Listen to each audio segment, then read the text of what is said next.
बंदा ही गया है।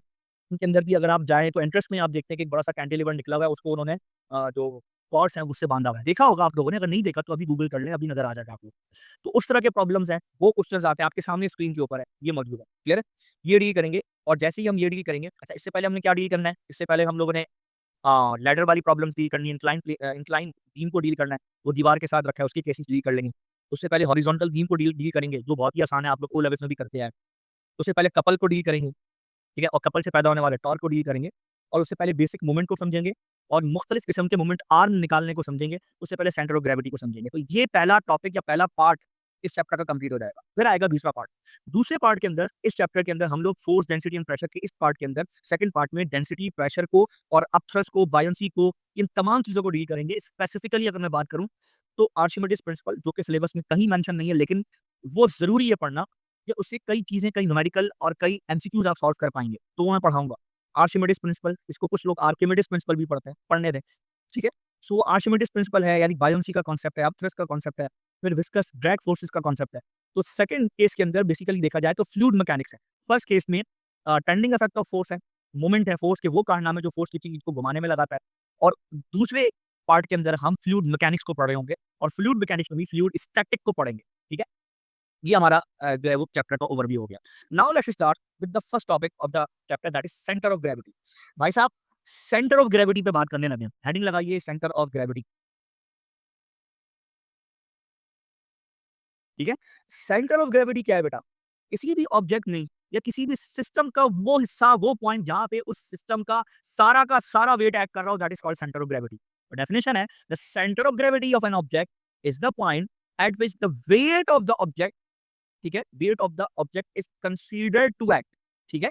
जहाँ पर इस जिस पॉइंट के ऊपर उसका वेट जो है कंसीडर किया जाए कि उस पॉइंट पर वो एक्ट कर रहा है that is called centre of gravity, ठीक है? और सेंटर ऑफ ग्रेविटी को हम शॉर्ट में सीओजीबी कहते हैं, ठीक है भाई? COG centre of gravity, clear है? अच्छा, जितने भी सिमेट्रिकल ऑब्जेक्ट्स हैं लाइक ट्रायंगल हो गया, एलिप्स हो गया, स्क्वायर हो गया, रोम्बस हो गया, इसके अलावा पैरेललोग्राम हो गया, जितने भी सिमेट्रिकल ऑब्जेक्ट्स हैं, ठीक है? या इर्रेगुलर शेप ऑब्जेक्ट है, ठीक है? उन तमाम का उन तमाम का जो सेंटर ऑफ ग्रेविटी है, वो उनके ज्योमेट्रिक सेंटर पे होता है। कहाँ होता है? ज्योमेट्रिक सेंटर के ऊपर होता है। What is geometric centre sir? ये ज्योमेट्रिक सेंटर क्या होता है? ये बड़ी अहम बात है।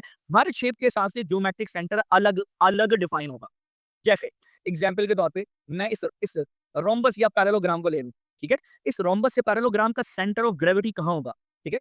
ये यहाँ पे इसके डायगोनल्स जो हैं इंटरसेक्ट कर रहे होंगे। Do you know what is diagonal? या ये भी बताना पड़ेगा? डायगोनल्स तो पता है ना बच्चों? जी सर। सो ये 2 वर्टेक्स अपोजिट के इनको आपस में कनेक्ट कर दो, ये जहाँ पर इंटरसेक्ट करेंगे, ये इंटरसेक्शन ऑफ डायगोनल है, ये इसका ज्योमेट्रिक सेंटर होगा, यहाँ इसका सेंटर ऑफ ग्रेविटी होगा। क्लियर है? अच्छा, इसके अलावा एलिप्स की बात करें तो ये किनारे इसके मेजर एक्सिस कहलाते हैं या सेमी मेजर एक्सिस कहलाते हैं। और ये वाले जो किनारे हैं जो छोटे हैं जहाँ से चिपटा हुआ है ये इसके माइनर एक्सिस या सेमी माइनर एक्सिस कहलाते हैं। तो इन दोनों के इंटरसेक्शन वाला पॉइंट इसका ज्योमेट्रिक सेंटर होगा और इधर ही इसकी सेंटर ऑफ ग्रेविटी एक्सिस करेगी। क्लियर है?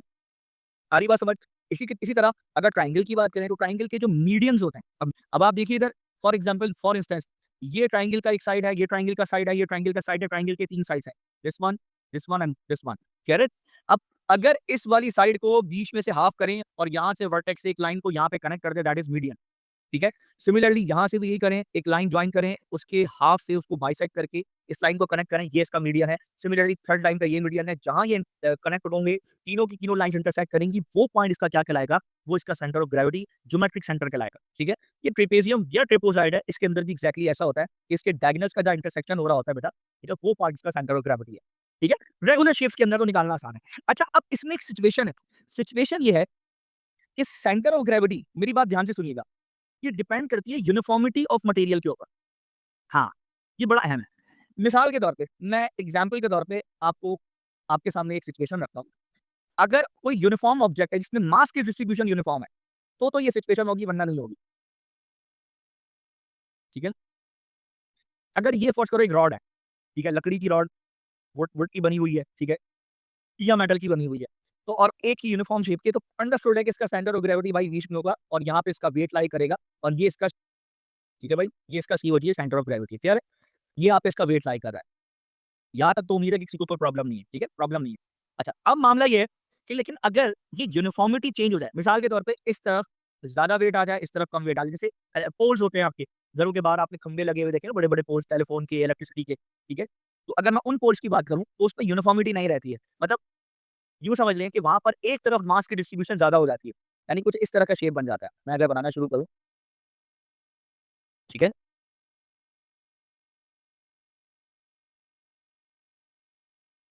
ठीक है? इस सिर्फ़ समझाने के लिए मैं ऐसे बना रहा हूँ।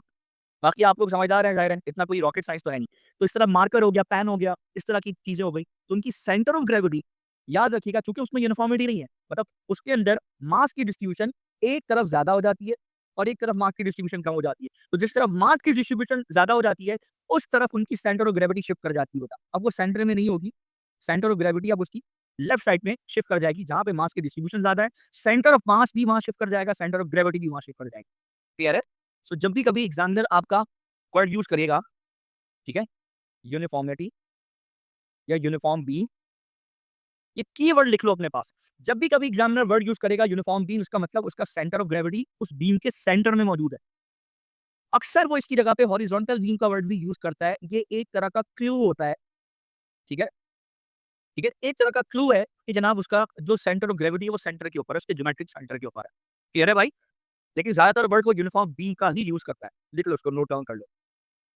जी कशफ पूछिएगा क्वेश्चन। सर अभी आपने बताया था जिसका मास की तरफ होता है वो आपके पास नॉन यूनिफॉर्म में होता है? देखो, जिस तरफ मास ज़्यादा होगा, ठीक है? वहाँ पर डिस्ट्रीब्यूशन ज़्यादा होगी। अगर मैं पूरी रॉड को सिस्टम कंसीडर कर रहा हूँ, पूरे मार्कर को या पूरे पेन को या पूरे ऑब्जेक्ट को सिस्टम कंसीडर कर रहा हूँ, तो ज़ाहिर है फिर नॉन यूनिफॉर्मिटी है उसकी मास की डिस्ट्रीब्यूशन में। क्योंकि एक एंड पे मास कम है, दूसरे एंड पे मास ज़्यादा है। तो फिर तो नॉन यूनिफॉर्मिटी है उसकी मास की डिस्ट्रीब्यूशन में। क्लियर है? अगर पूरे रॉड को मैं कंसीडर कर रहा हूँ एज़ अ सिस्टम तो, ठीक है? होना क्या चाहिए? हर तरफ मास की डिस्ट्रीब्यूशन सेम होनी चाहिए। ठीक है? आ रही बात समझ में? जी सर। ठीक है, आगे बढ़ते हैं, आगे की तरफ चलते हैं। अच्छा जी, इस नेक्स्ट टॉपिक हमारा moment of a force, heading लगाइए मोमेंट ऑफ अ फोर्स। ये आप लोग जो पढ़ कर आए हैं ओ लेवल्स के अंदर, मोमेंट ये वही टॉपिक है। और इसका इस मोमेंट का दूसरा नाम जो है, इस मोमेंट का दूसरा नाम है बेटा, इसको हम टॉर्क भी कहते हैं, टॉर्क। जितनी अमेरिकन बुक्स हैं, जितनी अमेरिकन बुक्स हैं, उन तमाम किताबों के अंदर वर्ड आपको टॉर्क मिलेगा। इसके अलावा कल को आप जीआरई सब्जेक्टिव देंगे, यानी फिजिक्स का जीआरई देंगे, तो उसमें भी वर्ड आपको टॉर्क मिलेगा। मोमेंट का वर्ड आपको कम-कम मिलेगा। मोमेंट ऑफ इनर्शिया वगैरह में मिल जाता है। लेकिन ज़्यादा कॉमन वर्ड ये लोग टर्निंग इफेक्ट के लिए टॉर्क का वर्ड यूज़ करते हैं। इसके अलावा मार्केट में जाएँगे कल को, ये मैं सारी चीज़ें आपको बता रहा हूँ, रियल वर्ल्ड के अंदर। कल को आप मार्केट जाएँगे अपना कोई यूनिवर्सिटी का प्रोजेक्ट कंप्लीट करने के लिए, तो और आप वहाँ पे मोटर्स लेंगे, सर्वो मोटर्स वगैरह खरीदते हैं लोग रोबोटिक आर्म्स वगैरह बनाने के लिए, तो वो पूछता है हाई टॉर्क चाहिए कि लो टॉर्क चाहिए, वो हाई मोमेंट नहीं बोलता, ठीक है? तो टॉर्क के हिसाब से आपसे बात होती है, तो टॉर्क का वर्ड याद रखिएगा। इसके अलावा अगर आपको और भी बहुत सारे प्रोजेक्ट्स के लिए मोटर दरकार होती है, तो वर्ड हम टॉर्क ही यूज़ करते हैं। तो इंडस्ट्रियल लैंग्वेज में मोमेंट का वर्ड यूज़ नहीं हो रहा होता, टॉर्क यूज़ हो रहा था हमारे यहाँ, ठीक है? ये मैं बता दूँ, ठीक है? बहुत सारी चीज़ें, एक चीज़ है कि फोर्स घुमाती है, ठीक है? टर्न करती है। इस फोर्स के घुमाने के इफेक्ट को हम टॉर्क कहते हैं। Is it clear? फोर्स के घुमाने के इफेक्ट को हम क्या कहते हैं बेटा? We call it torque. Is it clear? बहुत सारे काम हैं। फोर्स डिफॉर्मेशन भी क्रिएट करती है। आटे के पेड़े पे घूसे मुक्के लाते-शाते मारते हैं आप लोग, ठीक है? उसका पेड़े का शेप जो है, उसके बो का शेप चेंज हो जाता है। तो that is called deformation. Force deformation भी करती है। फोर्स क्या करती है? वेलोसिटी भी चेंज करती है, ठीक है? जैसे इंजन का थ्रस्ट होता है, उसपे एक्सेलरेटर का पाँव दबाओ, स्पीड बढ़ती है, वेलोसिटी बढ़ेगी, चेंज इन वेलोसिटी होती है। इसके अलावा फोर्स डायरेक्शन भी चेंज करती है, तो मुख्तलिफ काम है, जिसमें से एक है फोर्स का एक ऑब्जेक्ट को घुमाना किसी एक खास पॉइंट से, that is called torque. Clear है?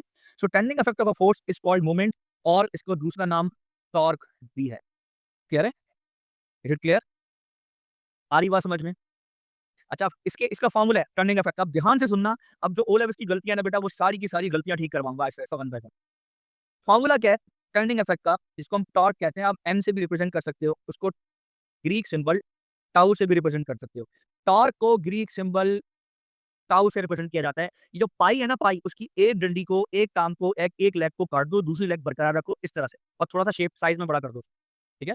थोड़ा-सा साइज़ में बड़ा कर दो, सो ये टाउ बन जाएगा, टी-ए-यू टाउ। आप जब पार्टिकल फिज़िक्स पढ़ेंगे अम, इसी एएस के आखिर में, तो वहाँ पर पार्टिकल फिज़िक्स में भी एक सिंबल है, एक एलिमेंट है, एक पार्टिकल है टाउ, तो वहाँ पर जाके भी आप इसको इसी सिंबल से पढ़ेंगे। जैसे हमारी एबीसीडी है, इस तरह ग्रीक्स की भी अपनी एबीसीडी है, उसमें अल्फा है, बीटा है और बहुत सारी चीज़ें, तो यहाँ पे आके टाउ पड़ता है। क्लियर? सो टाउ और the m moment is equals to force multiply by, ये क्या है? ये क्या है? कोई मुझे बताएगा ये क्या है? This is called moment arc. ये मोमेंट आर्म क्या भला है? इसको समझना बड़ा अहम है। मोमेंट आर्म क्या बहुत भला है यार?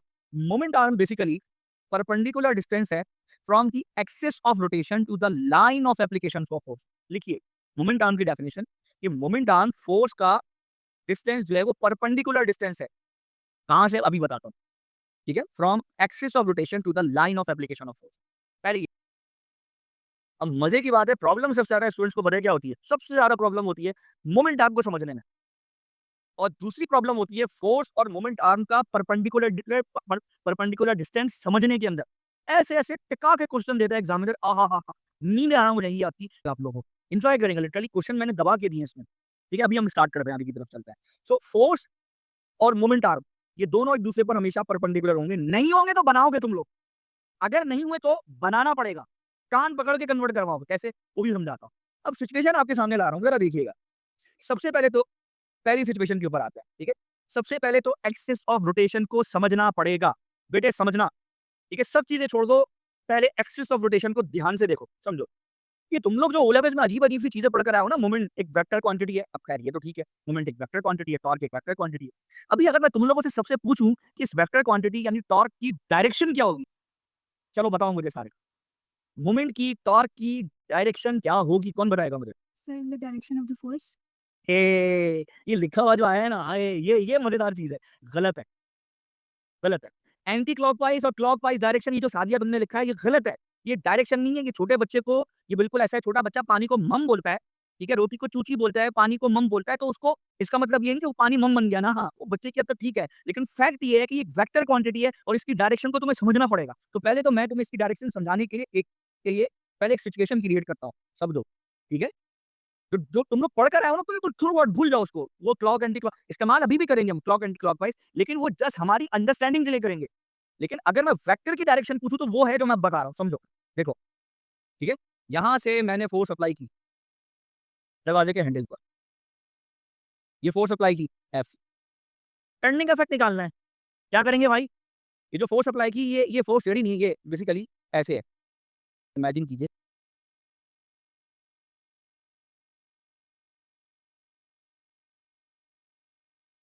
समझे नहीं समझ रहे भाई? कुछ इस तरह से फोर्स अप्लाई, समझे नहीं समझे भाई आप? ठीक है, तो ये मैंने फोर्स अप्लाई की है। अभी 3D के अंदर समझिएगा। ये जो फोर्स अप्लाई की है, क्या ये दरवाजे पर, इस डोर के ऊपर, ये जो डोर है, ये डोर कुछ यूं है, ऐसे ही है। इस डोर पर ये क्या है बेटा? परपेंडिकुलर है कि नहीं बेटा? Please let me know. है, इस डोर पर ये परपेंडिकुलर है। अब जरा सुनिए, अब ये परपेंडिकुलर है, तो ये जो फोर्स जिस एक्सिस पे अप्लाई हुई है, जिस तरह से अप्लाई हुई है, इस पूरी लाइन जो मैंने लाइन खींची है, लाइन ड्रॉ की है, इसे कहते हैं line of action of force. Force इस लाइन पे चल रही है आगे पीछे, ये फोर्स का लाइन ऑफ एक्शन कहलाएगा। क्लियर है? आ रही बात समझ? बेटा समझ में आ रहा है? यस और नो में जवाब देना प्लीज। अच्छा, अब सवाल है कि यहां से लेकर अंदर तक का ये जो हिंज, कब्जा, हिंज को उर्दू में कब्जे कहते हैं, दरवाजे के कब्जे होते हैं, अंग्रेजी में इसे हिंज कहते हैं। ये जो हिंज है, ये हिंज क्या है? बेसिकली ये पिवट कहलाता है, ठीक है, और अमेरिकन इसको फलक्रम कहते हैं। तो पिवट, पिवट, फलक्रम, ये सब एक ही चीज है। वो पॉइंट जिस पे दरवाजा घूम रहा है, जिस पे लीवर घूमे, वो पिवट या फलक्रम कहलाता है। क्लियर है? अभी इस वक्त ये दरवाजे के हिंज है, ये वो है पिवट बेसिकली। अब इस अब ये हिंज यहाँ है, ये हिंज यहाँ है, ये हिंज यहाँ है, ये हिंज यहाँ तो नहीं है, ये हिंज यहाँ भी नहीं है, तो क्या दरवाजा यहाँ से नहीं घूम रहा? घूम रहा है। क्या दरवाजा यहाँ से नहीं रोटेट कर रहा? रोटेट कर रहा है। तो इस पूरी लाइन को हम क्या कहेंगे? इस पूरी लाइन को हम क्या, ये इस पूरे एक्सिस को एक्सिस ऑफ रोटेशन कहेंगे। क्या कहेंगे भाई इसको? एक्सिस ऑफ रोटेशन कहेंगे। सो एक्सिस ऑफ रोटेशन वर्टिकल है, सुनिएगा ध्यान से। तो इस एक्सिस ऑफ रोटेशन से लेके, इस एक्सिस ऑफ रोटेशन से लेकर इस line of action of force तक का ये जो परपेंडिकुलर डिस्टेंस है ना बेटा, ये, ठीक है, सो ये जो परपेंडिकुलर डिस्टेंस है, ये यहां से लेकर ये कहलाता है मोमेंट आर्म। पूरा पूरा 90 डिग्री बनेगा यहां से। समझे नहीं समझे बेटा? क्लियर है? समझ आ रही सबको? ठीक है, अब आप टर्निंग इफेक्ट का फॉर्मूला क्या है? आप बोलेंगे सर एफ क्रॉस आर है, अब यही कह लीजिए, चलिए, ठीक है, ये भी कह दिया आपने। अब आप बताइए कि अगर ये मोमेंट, अगर ये वेक्टर क्वांटिटी है और मैं कह रहा हूं कि ये वेक्टर है, तो इसकी डायरेक्शन क्या होगी? Keeping the knowing the fact that कि फोर्स की डायरेक्शन ए एक्सिस है, ठीक है, मोमेंट आर्म की डायरेक्शन ये एक्सिस है, तो सवाल ये मोमेंट आर्म की डायरेक्शन इस एक्सिस पर है। क्लियर है? तो सवाल है कि जो मोमेंट है या टॉर्क है वो भी वेक्टर है, तो वेक्टर की डायरेक्शन कहाँ होगी? आप लोग पढ़कर आए सर, ये देखेंगे ऊपर से मैं देख रहा हूँ, तो ये यहाँ से ये क्लॉकवाइज जा रहा है ना? है ना? है ना? तो आप कहेंगे सर क्लॉकवाइज है। यही बोलेंगे ना आप? यही बोलना है, यही आपने ओ लेवल्स में पढ़ा है कि सर देखें वो आगे की तरफ जा रहा है और ऐसे घूमने की कोशिश कर रहा है, तो मैं अगर ऊपर से देखूँ उसको तो ये क्लॉकवाइज है। यही यही किया है, यही पढ़ा है, यही समझा है, मैं गलत तो नहीं कह रहा बच्चों? प्लीज़ बताइए मुझे, रिस्पॉन्स कीजिएगा। ऐसा ही है? ठीक है? जबकि हकीकत में बताऊँ, वेक्टर की कभी भी क्लॉक या एंटी क्लॉकवाइज़ डायरेक्शन नहीं होती, नहीं होती। तो सवाल है सर फिर कौन-सी डायरेक्शन होगी? तो बेटे इसको समझिएगा, एक एक्सिस ये ले लिया आपने, एक एक्सिस ये ले लिया, ये 2 एक्सिस आपने ले लिए। वेक्टर जो जो टॉर्क है या मोमेंट है वो इन दोनों पर परपेंडिकुलर होगा। कैसे होगा? आइए मैं समझाता हूँ। वो जो टॉर्क या जो भी मोमेंट होगा, वो इन दोनों पर परपेंडिकुलर होगा। कैसे भाई? वो इन ठीक है भाई? वो इस एक्सिस के ऊपर होगा तो टॉर्क की जो डायरेक्शन होगी, टॉर्क या मोमेंट की वो इस एक्सिस पर होगी और जादू देखना ये इन दोनों पर परपेंडिकुलर होगा। कैसे? वहाँ से भी 90 डिग्री बनाएगा। पहले इसको मिटा दूँ मैं, R को यहाँ से रब कर दूँ। वो यहाँ से भी परपेंडिकुलर होगा, ठीक है? और यहाँ से भी इस पर भी परपेंडिकुलर होगा। यहाँ भी परपेंडिकुलर होगा। बात समझ में आ रही बात? जो टॉर्क होगा या मोमेंट होगा वो दोनों वेक्टर पर परपेंडिकुलर होगा। वो ऊपर भी हो सकता है, नीचे भी हो सकता है, नीचे डायरेक्शन में भी हो सकता है। लेकिन एक्सिस यही होगा इसका, वर्टिकल एक्सिस। क्लियर है? आ रही बात समझ में? अब आप सोचे होंगे यार ये तो हम लोग पढ़ कर आए क्लॉक एंटी क्लॉकवाइज, वो आप अपनी आसानी के लिए कैलकुलेशन के हिसाब से पढ़कर आए, वरना एक्चुअल वेक्टर की डायरेक्शन की। अब आप आइए उस हॉरिजॉन्टल बीम की कहानी पर जो आप लोग ओ लेवल में पढ़ते थे बेतहाशा। आप लोग क्या पढ़ते थे? वो भी मैं बता देता हूँ, फिर मैं एक्चुअल की कहानी वो भी बता देता हूँ। आप लोग पढ़ के आते थे कि जनाब ये इस तरह का क्या है भाई, इसका एक पिवट है, इसके ऊपर ये बीम रखा हुआ है और यहाँ पे कोई मैश रखा हुआ है और यहाँ पे कोई दूसरा मैश रखा हुआ है। ये पढ़ते थे ना हम लोग। फिर आप कहते थे कि भाई यहाँ से लेकर ये इसका जो है वो लेट्स से इसका वेट 1 कह दीजिए, ये कहते थे इसका वेट W2 है। फिर आप कहते थे कि अच्छा यहाँ से लेकर फिर कहते थे आप कि चलिए यहाँ से लेकर यहाँ तक का इस सेंटर तक का जो डिस्टेंस है वो D1 कर लीजिए। यहाँ से लेकर यहाँ तक का जो डिस्टेंस है वो क्या कर लीजिए D2। ऐसा ही है। फिर आप करते थे clockwise movement, sum of clockwise movement is equals to anti clockwise movement. आप ये किया करते थे। Sum of anti clockwise movement is equals to sum of clockwise movement. ऐसे ही करते थे। फिर आप कहते थे भई देखें W2 इंटू D इसको D2 कर लीजिए, इसको D2 कर लीजिए, इसको D1 कर लीजिए। So W2 into D2 is equals to W1 into D1। यही पढ़ते थे ना, यही करते थे। तो मेरा आपसे सवाल बनता है, आप कहते थे भाई ये क्लॉकवाइज़ मूवमेंट है, ये एंटी क्लॉकवाइज़ मूवमेंट है, ये सारी बातें आप करते थे। तो सवाल है यहाँ जो क्लॉकवाइज़ मूवमेंट है सुनना गौर से सुनना। ऐसे ऊपर क्लॉकवाइज़ मूवमेंट था, ये अंदर की तरफ जा रहा था, तो इसका क्लॉकवाइज़ मूवमेंट का जो टॉर्क या मूवमेंट था, ये इन दोनों प्लेन पर परपेंडिकुलर खड़ा था। ऐसा ही है? इन दोनों पर ऐसे परपेंडिकुलर खड़ा था। ऐसा ही है? ठीक है?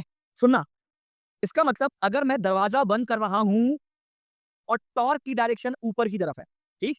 तो अगर मान लो कि जिस वक़्त दरवाज़ा बंद कर रहा हूँ, अचानक बाहर से मेरा भाई आ जाए, वो दरवाज़े को पकड़ के रोक ले, तो मैं तो क्लॉकवाइज़ मूवमेंट लगा रहा हूँ और जिसमें टॉर्क की डायरेक्शन अपवर्ड है। सुनना ध्यान से। तो जो मेरा भाई पीछे खड़ा होके अपने सर निकाल के मुझे बोल रहा है, "भाई रुक जाओ।" तो वो क्या कर रहा है? वो उस तरफ से फ़ोर्स अप्लाई कर रहा है और फ़ोर्स अप्लाई करने के चक्कर में वो एक मोमेंट लगा रहा है जिसे कहेंगे एंटी क्लॉकवाइज़ मोमेंट। येस और नो? होगा? एंटी क्लॉक सवाल है मेरे क्लॉकवाइज़ मूवमेंट की टॉर्क की डायरेक्शन अगर अपवर्ड मान लो, तो उसके एंटी क्लॉकवाइज़ मूवमेंट या टॉर्क की क्या डायरेक्शन होगी जो मुझे अपोज़ कर रहा है? वेक्टर के सामने डाउनवर्ड होनी चाहिए। हाँ, अब ये दोनों वेक्टर एक-दूसरे के नेगेटिव है, अपोज़िट हैं, तो एक-दूसरे को कैंसल करेंगे, रिजल्टेंट 0 इक्विलिब्रियम मेंटेन होगा। ये होती है एक्चुअल कंडीशन। वेक्टर समझ आया?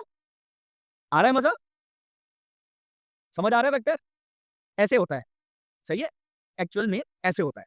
वो बनाएगा डाउनवर्ड मूवमेंट, नेगेटिव टाउ तो ये नेगेटिव टाउ और ये पॉजिटिव टाउ कैंसल होंगे। नेगेटिव का टॉर्क, पॉजिटिव टॉर्क कैंसल होगा, रिजल्टेंट इक्विलिब्रियम मेंटेन होगा। इसे कहते हैं हम clock and anti clockwise movement balance हो गए।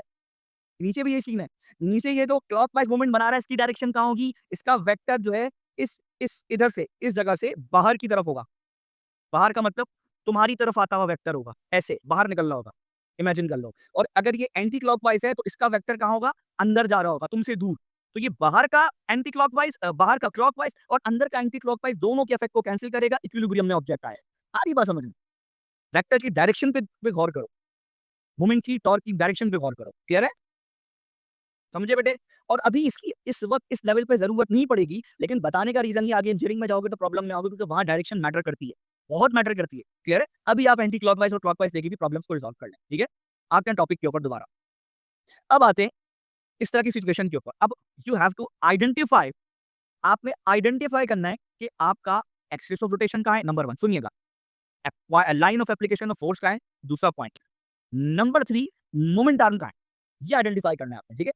3 केसेस मैंने आपके सामने दे दिए हैं। 3 केसेस हैं, इसको जरा देखिए बारी-बारी। अच्छा, केसेस क्या है कि एक स्पैनर है, एक रेंच है, एक पाना है। उस पाने के साथ, वो स्पैनर के साथ एक बोल्ट बोल्ट के साथ उसको फँसाया हुआ है। ठीक है? और बोल्ट पे उसको रखा हुआ है, नट बोल्ट कह लीजिए इसको आप। ठीक है? और इस पे फोर्स अप्लाई हो रही है। इसके 3 तरीके हैं, 3 मेथड्स हैं।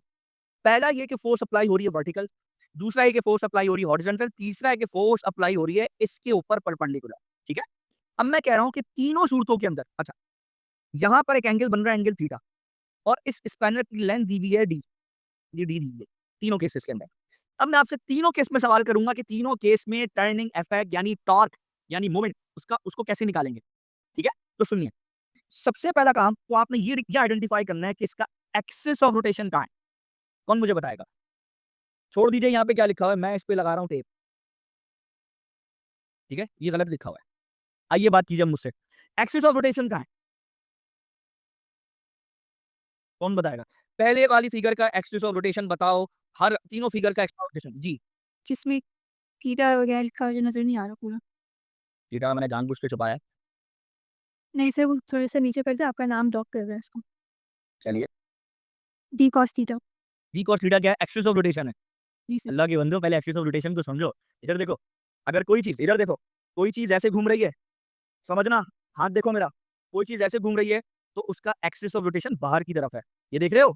ये फिक्स्ड है। मेरा हाथ घूम रहा है, इस पॉइंट को, ये पॉइंट बाहर की तरफ आ रहा है, axis of rotation outward the plane है। अगर कोई चीज़ ऐसे घूम रही है, तो उसका एक्सिस ऑफ रोटेशन वर्टिकल है, ऐसे। ये देख रहे हो? ये वर्टिकल है, ये एक्सिस ऑफ रोटेशन ऐसे है। समझ आई? कोई चीज़ बाहर है तो एक्सिस ऑफ रोटेशन ऐसे है, यूँ घूमेगी। ठीक है? समझना है इस चीज़ को। क्लियर है, नहीं क्लियर है? सही सर। अगर एक्सिस ऑफ रोटेशन नहीं होगा तो ऑब्जेक्ट यूँ घूमेगा, ऐसे। अगर एक्सिस ऑफ रोटेशन नहीं होगा तो ऑब्जेक्ट यूँ घूमेगा। अगर एक्सिस ऑफ रोटेशन बाहर है तो ऑब्जेक्ट यूँ घूमेगा, ऐसे। क्लियर है? अब बताओ ये 3 में से कौन-सा केस है? इमेजिन करो, ये पहला केस, इसको देखो, इसका एक्सिस ऑफ रोटेशन कहाँ है? ये रहा, ये पॉइंट है, ये पॉइंट ऑफ रोटेशन है, इसको पिवट कहते हो। आप अब तक पिवट से गेम खेल रहे थे, इमेजिन करो, ये है पिवट, इसका एक्सिस ऑफ रोटेशन कहाँ होगा? बाहर की तरफ होगा, आपकी तरफ आ रहा होगा। क्लियर है? इमेजिन, बाहर की तरफ, बाहर की तरफ आ रहा है, तभी तो ये रेंच जो है, जो पाना है, वो ऐसे घूम रहा है यूँ, ये देख रहे हो? ये बाहर की तरफ है, तभी तो ऐसे घूम रहा है। अगर ये यूँ होता, ऐसे होता वर्टिकल, तो पाना ऐसे घूमता, बाहर की तरफ आता। लेकिन पाना कैसे घूम रहा है? ये ऊपर-नीचे घूम रहा है यूँ। तो इसका मतलब है ये एक्सिस ऑफ रोटेशन आपकी तरफ है। समझ रहे हो, नहीं समझ रहे बात को?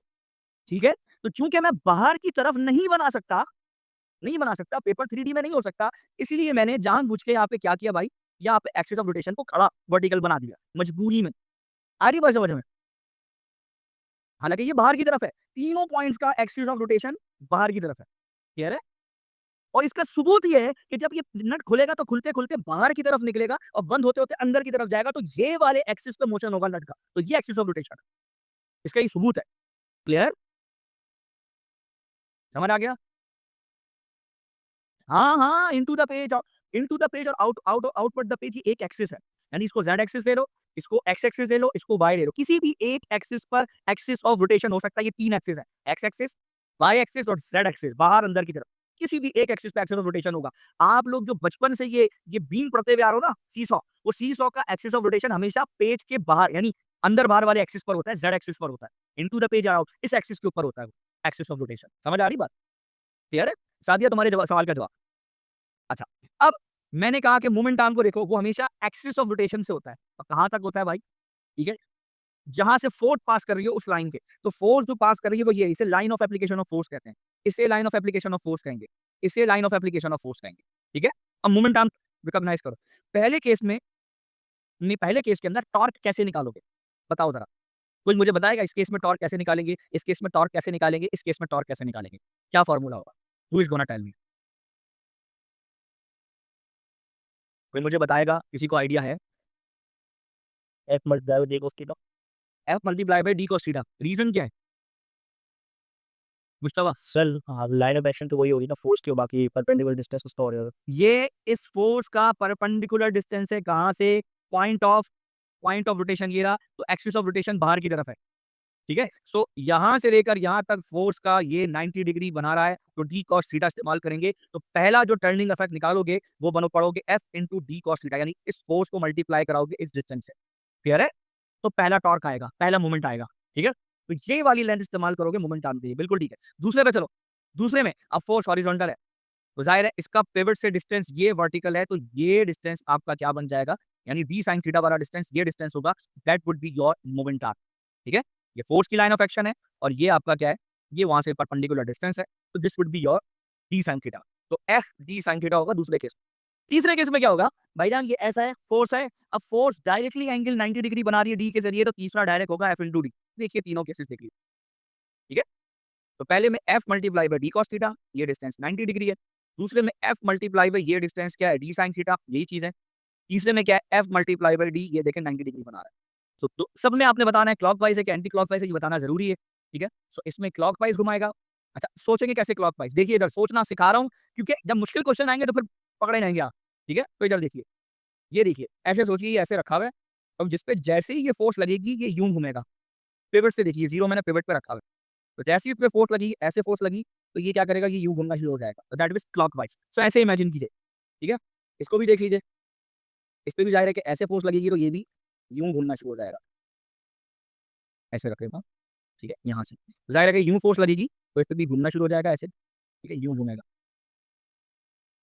ठीक है। अच्छा अब आ जाए इसके ऊपर लास्ट वन वाले के ऊपर, तो लास्ट वन वाला जाहिर है कि जब फोर्स नीचे की तरफ से ऐसे लगेगी तो ये ऐसे घूमेगा, एंटी क्लॉकवाइज। क्लियर है बेटा, समझ आई।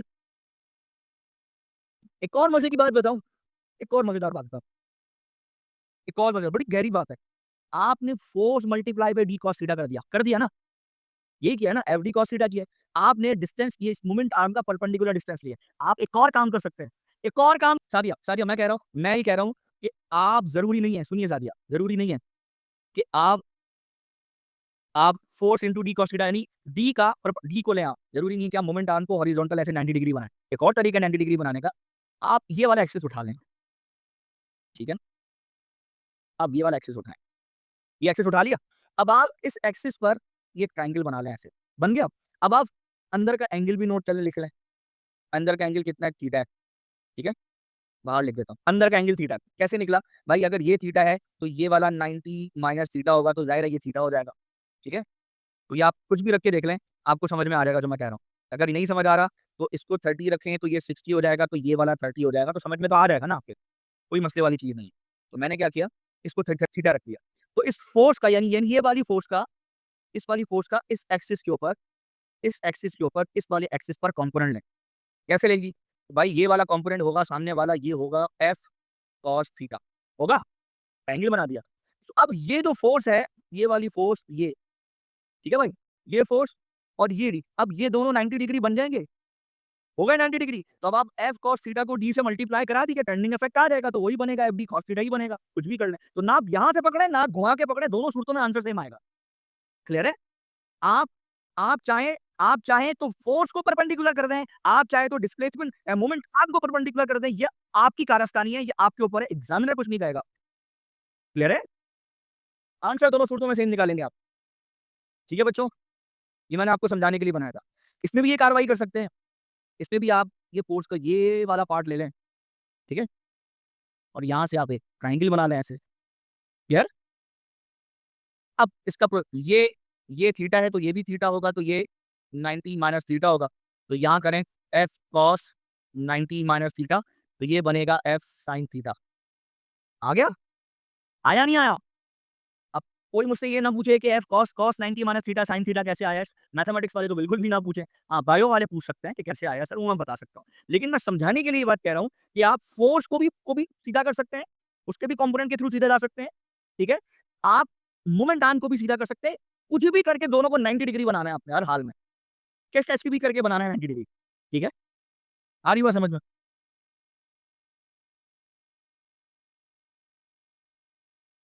ये बेसिकली प्रॉपर्टी है ट्रिग्नोमेट्री की, cos 90 minus theta sin theta होता है।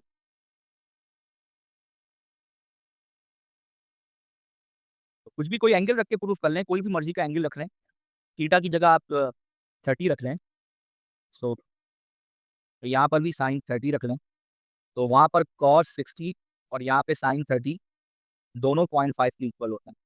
सही है? तो इसलिए cos 90 minus theta sin theta होता है। अब अगर आप मल्टीप्लाई भी करेंगे ना f sin थीटा को d से, तो यही वैल्यू निकल के सामने आएगी। आ रही बात समझ में? मज़ेदार चीज़ है ना, खेलने के लिए। ठीक है भाई? इसको नोट डाउन कर लें ताकि हम आगे बढ़ें। अभी इससे नेक्स्ट पॉइंट पे जा रहा हूँ बेटा, इक्विलिब्रियम के ऊपर। Just mark the heading equilibrium. ये जो इक्विलिब्रियम का कंटेंट है, ये जो इक्विलिब्रियम का कंटेंट है, ये कंटेंट हमने ड्राइव किया है न्यूटन्स की फर्स्ट लॉ ऑफ मोशन से। अगर आपको याद हो, न्यूटन के फर्स्ट लॉ ऑफ मोशन में क्या कहा गया था? ठीक है? The body will remain in the state of rest और uniform motion unless it is intercepted और unless it is acted upon by some external force. पढ़ा है ना, नहीं पढ़ा? एक ऑब्जेक्ट स्टेट ऑफ रेस्ट में तो स्टेट ऑफ रेस्ट में रहेगी, स्टेट ऑफ यूनिफॉर्म मोशन में तो स्टेट ऑफ यूनिफॉर्म मोशन में रहेगी, अनलेस कि कोई दूसरा ऑब्जेक्ट आ जाए उसको। ये यूनिफॉर्म का वर्ड क्यों यूज किया था, ये भी मैंने आपको बताया था, क्योंकि जितने भी एक्सेलरेटेड फ्रेम होते हैं, जहां पे एक्सेलरेशन हो रहा होता है, वहां एक फोर्स डेवलप होती है, we call it pseudo force. ये मैंने बताया था। ठीक है, याद रखिएगा। सो वहीं से हमने इक्विलिब्रियम को वर्ड को निकाला है। तो इक्विलिब्रियम में दो चीजें आ जाती हैं भाई, कि नेट फोर्स भी जीरो होनी चाहिए। डेफिनेशन है इक्विलिब्रियम की, व्हेन नो नेट फोर्स और no net moment is acting on a body, then the body is said to be equilibrium. ठीक है, हेडिंग लगाइए इक्विलिब्रियम की। जब किसी ऑब्जेक्ट पे रिजल्टेंट फोर्स भी जीरो, रिजल्टेंट मोमेंट भी जीरो हो जाए, इन दैट केस वो ऑब्जेक्ट जो है वो स्टेट ऑफ इक्विलिब्रियम में। अक्सर ऐसा होता है तो ऑब्जेक्ट पे रिजल्टेंट फोर्स जीरो होती है, बच्चा समझता है इक्विलिब्रियम में। नहीं, इक्विलिब्रियम में नहीं है। हो सकता है वो स्टेट ऑफ, मतलब रिजल्टेंट फोर्स जीरो ये हो सकता है, लेकिन हो सकता है वो रोटेट कर रहा हो। ये भी तो हो सकता है वो अगर गाड़ी आपकी रुकी हुई है, गाड़ी का स्टीयरिंग व्हील रुका हुआ है, वो कहीं चल नहीं रहा, सीधा आगे मूव नहीं कर रहा, रिजल्टेंट फोर्स जीरो है, लेकिन वो घूम तो रहा है, आप हाथ से पकड़ के हिलाना शुरू कर दो, घुमा रहो, कपल अप्लाई करो उसपे। तो अब सिचुएशन ये है कि इक्विलिब्रियम मेंटेन करने के लिए दो सिचुएशन है या दो कंडीशन है। पहली condition, first condition of equilibrium कहती है कि sum of all the forces, तमाम फोर्सेस, तमाम फोर्सेस का सम किसी भी ऑब्जेक्ट पे लगने वाला, that must be equal to zero, वो जीरो होना चाहिए। क्लियर है? यानी राइट वर्ड और लेफ्ट वर्ड फोर्स इन दोनों का डिफरेंस जीरो हो जाएगा। अपवर्ड डाउनवर्ड का डिफरेंस जीरो, ठीक है, फॉरवर्ड बैकवर्ड का डिफरेंस जीरो। अच्छा, मैं सम का वर्ड इसलिए कर रहा हूँ, वेक्टर सम का, क्योंकि अगर फॉरवर्ड पॉजिटिव होती है तो बैकवर्ड नेगेटिव है, राइट वर्ड पॉजिटिव है तो लेफ्ट वर्ड नेगेटिव है, अपवर्ड पॉजिटिव है तो डाउनवर्ड नेगेटिव। तो इनको ऐड भी करेंगे तो नेगेटिव साइन के साथ ऐड होकर रिजल्टेंट जीरो देगा। क्लियर है? इसलिए वर्ड सम का यूज होता है, डिफरेंस का वर्ड यूज कहीं पर भी नहीं होता। ठीक है, आ रही बात समझ में? या तो आप ये करें कि sum of all the forces must be equal to zero, या आप ये भी कह सकते हैं कि तमाम फोर्सेस बैलेंस होंगी, यानी राइट वर्ड लेफ्ट वर्ड की इक्वल होगी, अपवर्ड फोर्सेस का सम डाउनवर्ड फोर्सेस के सम के इक्वल होगा, फॉरवर्ड फोर्सेस का सम बैकवर्ड फोर्सेस के सम के इक्वल होगा। क्लियर है? हम मोस्टली दो एक्सिस पे बात करते हैं, एक हॉरिजॉन्टल और एक वर्टिकल एक्सिस के ऊपर। हम जेड एक्सिस पर बात नहीं करते। ठीक है, वरना याद रखिएगा, मजेदार बात बता रहा हूँ, आगे इंजीनियरिंग में जब जाएंगे, ठीक है, यूनिवर्सिटी में अगर इंजीनियरिंग करते हैं आप, तो इंजीनियरिंग में मैकेनिक्स पढ़ाई जाती है आपको, वहाँ पे आप जेड एक्सिस का भी काम करते हैं। ठीक है, और वहाँ पे मल्टीपल और कॉम्प्लिकेशन आ जाती हैं। क्लियर है? तो हम सिंपल करते हुए सिर्फ एक्स एक्सिस पे बात करते हैं। ठीक है, let's talk about it. Sum of all the horizontal forces must be equal to zero, sum of all the vertical forces, ठीक है, वाई लगा, that must be equal to zero. या बैलेंस हो या उन सबका वेक्टर सम जीरो। आइए इसे केस 1 को देख लेते हैं। इसमें इस बॉक्स है, इस पे हॉरिजॉन्टल फोर्स 70 न्यूटन की लग रही है, तो मैंने पॉजिटिव ले लिया। ठीक है, now it depends on you कि आप राइट वर्ड क्या लेते हो, लेफ्ट वर्ड क्या लेते हो। सो राइट वर्ड पॉजिटिव 70, इसका राइट वर्ड पॉजिटिव 100, सो दोनों को ऐड कर दीजिए तो 100 प्लस 70 170। अपोजिट डायरेक्शन में फ्रिक्शनल फोर्स होगी, सो माइनस 70। आप इसका वेक्टर सम कीजिए, 70 plus 100 minus 170 that is equal to 0 newton. इसका मतलब object first condition of equilibrium के हिसाब से स्टेट ऑफ इक्विलिब्रियम मेंटेन कर रहा है, फर्स्ट कंडीशन के एतबार। क्लियर है? आ रही बात समझ में? ठीक है, नाउ दूसरी की तरफ चलो, sum of all the forces must be acting on an object must be equal to 0। Clear है? वर्टिकल एक्सिस को देख लो, वहां पर भी ये कि डाउनवर्ड फोर्स लगा रहे हो, एक बॉक्स पे हाथ रख दिया तुमने 20 न्यूटन का, बदले में उसका वेट है वो भी 30 न्यूटन है, तो 20 प्लस 30 कितना हो गया, 50 न्यूटन का डाउनवर्ड फोर्स है। और अपवर्ड जो है टेबल जो रिएक्शन दे रही है उस बॉक्स के ऊपर, ठीक है, वो 50 न्यूटन का है। सो देखो 50 अपवर्ड पॉजिटिव ले लिया तुमने, ठीक है, अपवर्ड तुमने पॉजिटिव ले लिया 50, डाउनवर्ड 30, फिर डाउनवर्ड जो तुम फोर्स लगा रहे हो वहां से अगेन 20, वेक्टर सम करो, आंसर 0 आएगा। तो ये भी इक्विलिब्रियम में फर्स्ट कंडीशन के हिसाब से ये भी इक्विलिब्रियम है। तो तुम्हें फोर्सेस का सम करना आना चाहिए हॉरिजॉन्टल एक्सिस पर भी और वर्टिकल एक्सिस के ऊपर भी। क्लियर है? मैं आगे की तरफ चल रहा हूँ। अब आओ let's talk about second condition of equilibrium. Second condition of equilibrium कहती है कि क्लॉकवाइज मूवमेंट और एंटी क्लॉकवाइज मूवमेंट इनका सम भी 0 होना चाहिए। ठीक है, कैसे? इधर देखो, अब देखो ये एक स्पैनर है, समझाते हैं। ये एक स्पैनर है, ये स्पैनर पे दो फोर्सेज लग रही है, F1 लग रही है, F2 लग रही है। F2 इसको किस डायरेक्शन में घुमा रही है, एंटी क्लॉकवाइज, और F1 इसे किस डायरेक्शन में घुमा रही है, इसको क्लॉकवाइज। पिवट के अक्रॉस, पिवट के अबाउट F1 इसको क्लॉकवाइज घुमा रही है और F2 इसे कहाँ घुमा रही है, एंटी क्लॉकवाइज। क्लियर है? ठीक। अगर इन दोनों के मोमेंट का वेक्टर सम 0 होगा तो ये स्टेट ऑफ इक्विलिब्रियम में होगी। ठीक है? अब देखते हैं और दिखाता हूं कैसे। ठीक है? सबसे पहले तो अब आप देखो एक मोमेंट वो है जो ये फोर्स लगा रही है। ठीक है? ये है एंटी क्लॉकवाइज मोमेंट। तो उसूल ये कहता है कि sum of anti clockwise moment minus sum of clockwise moment that must be equal to 0, ये 0 होना चाहिए। अच्छा, कैसे? किस तरह से? तो ये आपके ऊपर डिपेंड करता है। आप चाहें तो एंटी क्लॉकवाइज मोमेंट को पॉजिटिव ले लें, आप चाहें तो क्लॉकवाइज मोमेंट को पॉजिटिव ले लें, it's up to you, result same आएगा, आंसर सेम आएगा, आंसर पे कोई फर्क नहीं पड़ेगा। ठीक है? अच्छा, मैंने यहाँ पर एक इस तरह का एरो बना दिया है। ये एरो इस बात को शो करता है कि जनाब एंटी क्लॉकवाइज मूवमेंट मैं पॉजिटिव ले रहा हूँ। सही है? तो ये एरो शो करता है एंटी क्लॉकवाइज, ये पॉजिटिव ये बताता है कि एंटी क्लॉकवाइज मूवमेंट मैं पॉजिटिव ले रहा हूँ। ठीक? तो आप देखिए क्या लिखा है, एंटी क्लॉकवाइज मूवमेंट को पॉजिटिव और क्लॉकवाइज को मैंने यहाँ पे नेगेटिव ले लिया और इन दोनों को ऐड करेंगे तो रिजल्ट 0 आएगा। ठीक? ये इक्वेशन बना दी। अब ये सेकंड कंडीशन ऑफ इक्विलिब्रियम है। अगर मैं इसको उठा के वहां ले जाऊं इक्वल टू किस तरफ, तो ये हो जाएगा sum of anti clockwise moment is equal to sum of clockwise moment, और इसी को कहते हैं हम प्रिंसिपल ऑफ मोमेंट, जो आपको लेवल्स में पढ़ते थे। याद है? ये वही है। तो second condition of equilibrium is also called principle of moment. ठीक है? समझ आई? स्टेप बाय स्टेप लेके चल रहा हूं। अब आप देखो, सबसे पहले सम ऑफ एंटी क्लॉकवाइज मोमेंट और सम ऑफ क्लॉकवाइज मोमेंट इसको निकालते हैं। तो अब मुझे मिसाल के तौर पे ये फोर्स F2 कैलकुलेट करनी है और ये रेंच यहाँ पे फंस गया, रुक गया, क्योंकि एंटी क्लॉकवाइज मोमेंट और क्लॉकवाइज मोमेंट दोनों इक्वल हो गए। तो अब मुझे इस F2 की वैल्यू निकालनी है। ठीक है? अच्छा, अब F2 की वैल्यू कैसे निकालेंगे, तो देखो F2 मल्टीप्लाई बाई ये 15 सेंटीमीटर 0.15 कर दिया। F2 एक एंटी क्लॉकवाइज है तो F2 मल्टीप्लाई बाई 0.15। ठीक है? ये एंटी क्लॉकवाइज मोमेंट हो गया और ये F1 है, ये 100 है। सो F1 100 है, मल्टीप्लाई बाई ये वाला डिस्टेंस। तो ये डिस्टेंस कितना होता है भाई? ये डिस्टेंस होता है d sin थीटा। d कितना है? 15, इसको 0.15 कर लो इनटू sin थीटा। थीटा यहाँ पर रख लो आप, थीटा रख लो 30 डिग्री। तो देखो 0.15 sin 30 हो जाएगा। सॉल्व करो, कैंसिलेशन करो, F2 की वैल्यू निकालो, तो ये तो कट जाएगा। 100 sin 30 करोगे तो ये 50 हो जाता है, तो ये 50 न्यूटन आएगा। इसका मतलब है ये 50 न्यूटन की फोर्स है। क्लियर है?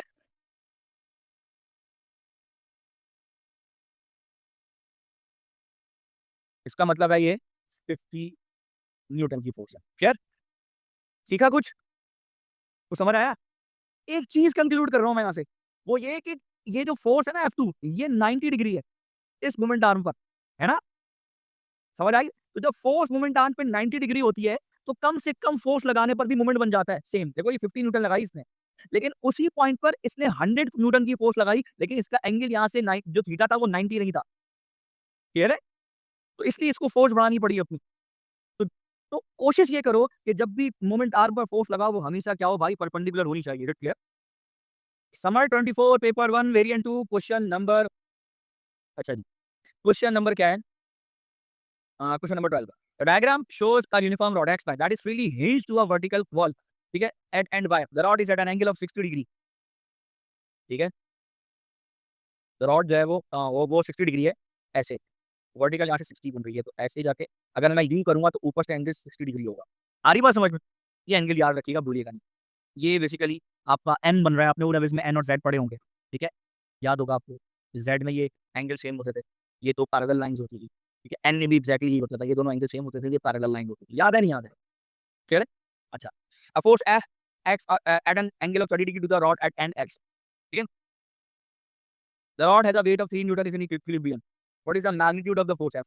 रॉड जो है वो इक्विलिब्रियम में, तो पूछ रहा है बताओ कि वो क्या है। अच्छा, रॉड की लेंथ नहीं दी हुई, रॉड की लेंथ नहीं दी हुई। ठीक है ना? कौन ये सवाल सॉल्व कर सकता है या करेगा, प्लीज मुझे बताओ। Who is gonna tell me कि जनाब इसका वो फोर्स पूछ रहा है और बोल रहा है रॉड इक्विलिब्रियम के अंदर है, तो कैसे करोगे? सबसे पहले तो मैंने कहा था रिकॉग्नाइज करो, मसला ये हिंज यहाँ पर है और बहरहाल इसका पॉइंट ऑफ रोटेशन ये है। इस इधर से डिस्टेंस चाहिए आपको, इधर से डिस्टेंस चाहिए, ऐसी है। तो यहाँ से वेट का डिस्टेंस ये बनता है 90 डिग्री। क्यों? अगर मैं इस वेट को पीछे एक्सटेंड करूं तो यहाँ से लेकर यहाँ तक का ये मोमेंट आर्म बनेगा, तो मुझे ये डिस्टेंस चाहिए, ऐसे ये वेट के लिए। यस और नो? ये 90 डिग्री डिस्टेंस बनेगा, ये line of action of force है और ये यहाँ से लेकर यहाँ तक मोमेंट आर्म बनेगा। यस और नो बेटा? तो मैं वहां से लूं या मैं यहाँ से लूं एक ही बात है, ये डिस्टेंस कैसे निकालूंगा समझ लो। सबसे पहले तो रॉड की लेंथ को अज्यूम कर रहा हूँ ये एल है, तो जाहिर है ये हाफ वे है, मिड वे, तो ये L/2 हो जाएगी। क्लियर है? ठीक है, अभी देखना लेंथ कितनी खूबसूरती से कैंसिल होगी दोनों तरफ से। तो अब ये डिस्टेंस कितना हो जाएगा, ये डिस्टेंस मुझे चाहिए। ऊपर से 60 है, तो L/2 साइन 60 हो जाएगा। ये ट्रायंगल अज्यूम करो दिस वन, और ये एंगल के सामने क्या लगता है बच्चों, साइन लगता है। समझ आ रही है बात? समझ आई? तो this would be L sin 60, L/2 sin 60। ठीक है? ठीक है? अब ये फोर्स है, ये 30 डिग्री पर है, मुझे तो 30 वाला चाहिए नहीं, मुझे तो फोर्स को सीधा करना है। तो फोर्स को सीधा कैसे करूँगा? फोर्स को यहाँ कर लो भाई, ये कंपोनेंट ले लो, फोर्स का ये वाला ले लो कंपोनेंट। ठीक है? यहाँ बना लेते हैं। ठीक है? मुझे तो फोर्स का ये वाला कंपोनेंट चाहिए, मुझे तो ये चाहिए। अब ये कहाँ से लाएँ? तो भाई आगे डॉटेड लाइन बना दो ऐसे। ठीक है? समझ आई बात? अब ये सामने वाला क्या हो जाएगा? ये सामने वाला हो जाएगा F, सामने वाला हो जाएगा F sin 30 डिग्री। बोलो गलत कह रहा हूँ? तो ये जो सामने वाला जो होगा वही पीछे वाला हो जाएगा F sin 30 डिग्री। यस और नो?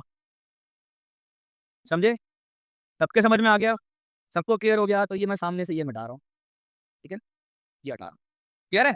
अब आपके पास जी, जी कशफ कहिए। सर ये एफ साइन 30 वाला एक दफा रिपीट कर सकते हैं? कशफ क्या नहीं समझ में आया इसमें? ये देखो फोर्स गिवन है, ये ट्रायंगल है सिंपल। देखो ये सिंपल ट्रायंगल है कशफ। ठीक है? ये सिंपल F है, तो F का ये सामने वाला पार्ट साइन होगा ना कशफ, एंगल के सामने वाला। और नीचे वाला जो पार्ट होगा वो क्या होगा? F cos 30 होगा। ठीक है? मुझे नीचे वाला पार्ट नहीं चाहिए, मुझे सिर्फ ये वाला चाहिए, क्योंकि ये वाला जो पार्ट है ना, ये वो ये इसके इक्वल है, और ये जो पार्ट है ये इस पूरे एक्सिस पर क्या बना रहा है, 90 डिग्री बना रहा है। क्लियर है? जी सर क्लियर है। तो मुझे अब जरा देखो, अब देखो जरा। ठीक है? इसको भी मैं हटा दूं जरा, इसको भी मैं डॉटेड लाइन से ही बनाओ, ज्यादा अच्छा है। ठीक है? अब आप देखो, आपका क्लॉकवाइज मूवमेंट क्या होगा? इधर देखो, 2 रख दिया, बाय पॉइंट पे पिवट है। ठीक है? तो अब मुझे बताओ कि ये जो 3 न्यूटन की फोर्स है, ये अगर ऐसे नीचे इसको हिलाएगी, ऐसे नीचे वेट लेके जाएगी, तो ये एंटी क्लॉकवाइज घूमेगा, क्लॉकवाइज घूम रहा है, कैसे घूम रहा है? Anti clockwise. एंटी क्लॉकवाइज बोलो। अच्छा, और उसके बाद अगर ये वाली फोर्स है, ये वाली फोर्स इसे ऊपर ऐसे लेके जा रही है, तो इसे कहाँ घुमाएगी? क्लॉकवाइज घुमाएगी, एंटी क्लॉकवाइज? क्लॉकवाइज। हाँ, ऐसे घुमाएगी। आ रही बात समझ में? तो इसका मतलब है कि अब 2 मोमेंट है, तो सम ऑफ, लगाओ फॉर्मूला। ठीक है?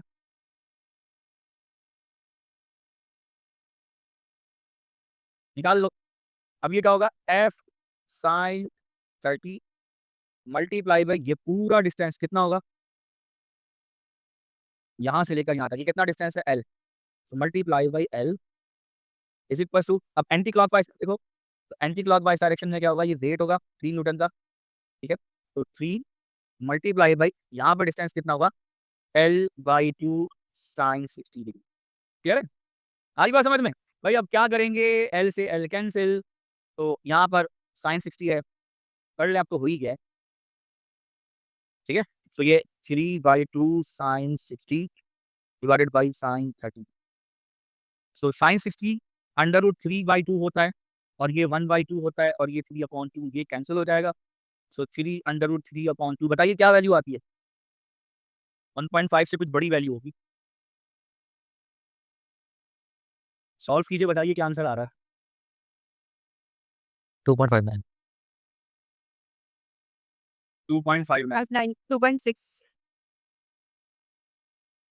समझ आ रहा है?